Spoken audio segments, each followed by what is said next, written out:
मोदी की इस भाषण से जनता बोर नहीं हो रही है। वो क्या कह रही है आचार्य जी? कि गठबंधन का गदर, कुर्सी पे सबकी नजर, पर जनता पे एक ही लहर, मोदी मोदी मोदी मोदी, अरे मोदी मोदी, बस मोदी मोदी। और गठबंधन की असलियत बता दूं कि गठबंधन का नेता है आंख में चोली में, दूल्हा 10 है पर दुल्हन है एक ही डोली में। क्या बात है गौरव, वाह वाह वाह वाह। बजाते रहो। अब लगता है इनको डर, एक दूजे को लगा रहे बटर, पर गूंज रहा घर घर क्या मोदी मोदी, अरे मोदी मोदी, अरे मोदी मोदी। ना भारत की उन्नति उद्धार की चिंता है गठबंधन को, ना भारत की उन्नति उद्धार की चिंता है, इनको बस अपने अपने परिवार की चिंता है। सलाम पहुंचे ना भारत की उन्नति उद्धार की चिंता है, अरे इनको बस अपने अपने परिवार की चिंता है। नहीं नियत रही है सुधर, सब भाग रहे इधर उधर, आएंगे 24 में मगर कौन? मोदी मोदी, बस मोदी मोदी, अरे मोदी मोदी, बस मोदी मोदी। एक्चुअली क्या है, ये विपक्षी जो गठबंधन है, इस गठबंधन के 2 सदस्य आपस में बात कर रहे हैं। गठबंधन के हाँ, 2 सदस्य आपस में बात कर रहे हैं कांग्रेस के बारे में। क्या बात कर रहे हैं सुनना आप, आनंद लेना। बोले कांग्रेस को उतनी ही सीटें मिलेंगी जितनी हम दे पाएंगे। अच्छा, मानती है तो ठीक, वरना हमारा क्या है, पटना में लिट्टी चोखा खाए, बेंगलुरु में इडली डोसा, मुंबई से वड़ा पाव खा के चले आएंगे। कमाल भी नहीं। लेकिन 2 बैठक होगी ये किशोर जी, निकला कुछ नहीं है, ढाक के वही 3-5। बोले मुंबई से वड़ा पाव खा के चले आएंगे। ठीक है, सबके सामने जीत का दावा करना पड़ा है, पर जो स्पेशल 26 लेकर मिशन 24 के लिए निकले हैं, देख तो लेते, सामने 56 वाला खड़ा है। बढ़िया है।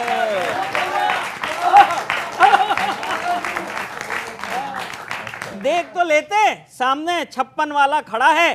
खैर अभी तो जो चल रहा है ठीक है, पर असली मजा तो तब आए 24 के बाद, जब इस बात पे झंझट हो कि हार का ठीकरा किस पे फोड़ा जाए। अच्छा, हार का ठीकरा किस पे फोड़ा जाए, क्योंकि चुनाव के बाद ये गठजोड़ बेजान निकलेगा। अभी जो ग्रेट खली दिख रहा है, बाद में सीकिया पहलवान निकलेगा।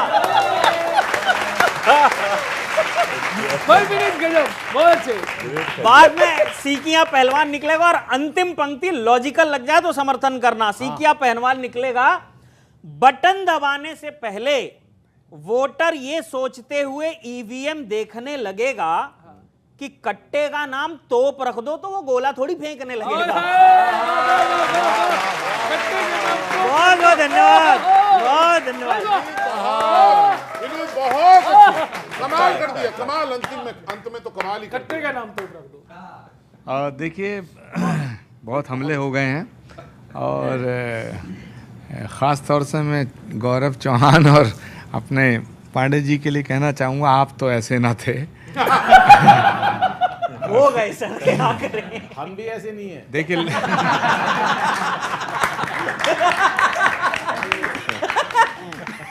देखिए लोकतंत्र में एक राजनीति होती है सत्ता के लिए, और एक होती है सेवा के लिए। कांग्रेस पार्टी ने अपने उसूलों से कभी समझौता नहीं किया है और ना करेगी। कौन से वाले उसूल?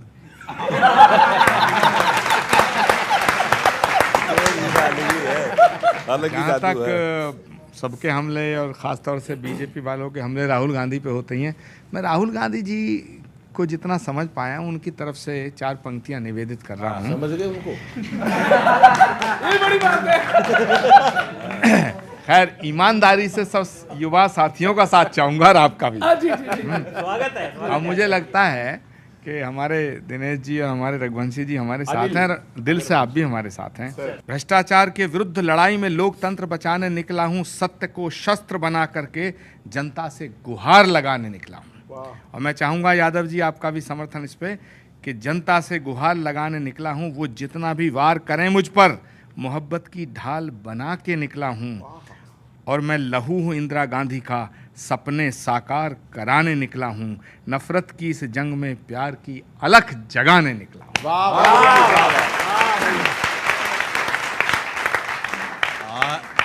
कांग्रेस पार्टी के आचार्य प्रमोद कृष्णन जी ने कहा कि उसूलों पे चलने वाली पार्टी है। Of the family, by the family, for the family वाले उसूलों पे चलने वाली एकमात्र अगर कोई पार्टी है तो कांग्रेस पार्टी निश्चित रूप से है। और हम आचार्य प्रमोद कृष्णन जी को कहते हैं कि आप इसी उसूलों पर बने रहिए। और जहाँ तक लोकतंत्र की बात कही, तो आचार्य जी आप लोकतंत्र बचाने निकले हैं।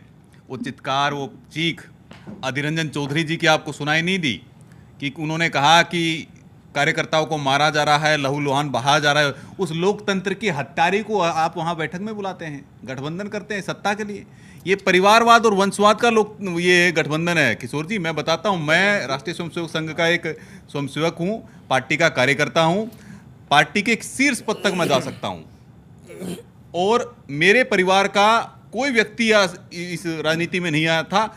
मैं कहता हूं कि भाजपा के जितने अध्यक्ष रहे उनके परिवारों का कोई हस्तक्षेप नहीं है भारतीय जनता पार्टी में, चाहे लाल कृष्ण आडवाणी जी हो, जन कृष्ण मूर्ति जी हो, चाहे मैं बता रहा हूं आपके मुरली मनोहर जोशी जी हो। लेकिन ये जो वंशवादी और परिवारवादी पार्टियां हैं जिनका डीएनए वही है, रंग रूप जरूर बदला है, उन पार्टियों में आप देखिए केवल और केवल किशोर जी अपने परिवार को बचाने के लिए, अपने पुत्र को बचाने के लिए, पुत्री को बचाने के लिए, अपने अस्तित्व को बचाने के लिए लड़ाई है। देश के लिए ना इन बेटों बेटियों के लिए लड़ाई लड़ रहे हैं, ना देश के 140 करोड़ देशवासियों के लिए लड़ाई लड़ रहे हैं, वो केवल अपने परिवार और बच्चों के लिए। देखिए, गठबंधन क्यों बना आपने बहुत अच्छी तरह से बता दिया साहब। ये इसलिए बना अपनी लड़ाई लड़ने। मैं बताता हूँ गठबंधन क्यों बना है। गठबंधन क्यों है? गठबंधन है उस बच्चे के उन सपनों को साकार करने के लिए जिसकी बूढ़ी माँ गांव में बैठ करके एक सपना देख रही है कि मेरा बेटा नौकरी करेगा, रोज़गार पाएगा। गठबंधन है उसके लिए जो ये सोच रहे हैं कि एक दिन कम से कम ये टमाटर और भिंडी और आलू बैंगन के भाव भी कम होंगे, जिससे गरीब के घर में भी 2 टाइम सब्जी बन सके। ये गठबंधन उसके लिए बना है। गठबंधन बना है उस जवान के तमाम उन घर वाले और दोस्तों के लिए जो कश्मीर में अभी तक आपने 10 साल पहले आतंकवाद ख़त्म करने का वादा किया था, लेकिन अभी भी तिरंगे में लिपट लिपट के हमारे देश के सपूत आते हैं। ताकि वो गठबंधन इसलिए बना है कि कश्मीर में आतंकवाद खत्म हो और पाकिस्तान का इलाज हो। सर, समापन पे 2 मुक्तक सुन लीजिए। आचार्य जी, आपका ध्यान चाहूँगा। आपसे पहले भी मिला हूँ, मैं कानपुर का रहने वाला हूँ। हमारे कानपुर की कुछ लैंग्वेज है जो बड़ा प्रसिद्ध पूरे देश में। जैसे हमारे एक भोकाल शब्द है, चिकाई है, एक दूसरे की मौज ले लेना, कहते हैं चिकाई ना करो। और जैसे कोई काम आप नहीं कर सकते हैं तो लोग कहते हैं कि पड़ी लकड़ी मत उठाओ, ये कहते हैं ना, ये हमारे कानपुर में कहते हैं, सलीके से कहते हैं कि पड़ी लकड़ी मत उठाओ। तो उसी कनपुरिया अंदाज में 4 पंक्तियां सलाह की आपको सुना रहा हूं। महागठबंधन में दलों को जुटाने में लगे हो, सरकार पलट दोगे ये बताने पे लगे हो, आएगा तो मोदी ही जब ये अच्छे से पता है, फिर खड़ी लकड़ी क्यों तुम लोग उठाने में लगे हो। पड़ी नहीं। 4 पंक्तियां आपको और सुना रहा हूं, ये अंतिम पंक्तियां है और उस पर सारे लोगों को समर्थन चाहता हूं, आप लोग भी समर्थन कर सकते हैं। आंखों का मेरे कोई भी तारा नहीं है अब, दद्दू आपको समर्पित। आंखों का मेरे कोई भी तारा नहीं है अब, क्या बात है। जितना था वो प्यारा अब प्यारा नहीं है अब, मोदी जी को लाना है हमें हर हाल में होगा, इसके सिवा कोई भी चारा नहीं है अब, कोई भी चारा नहीं।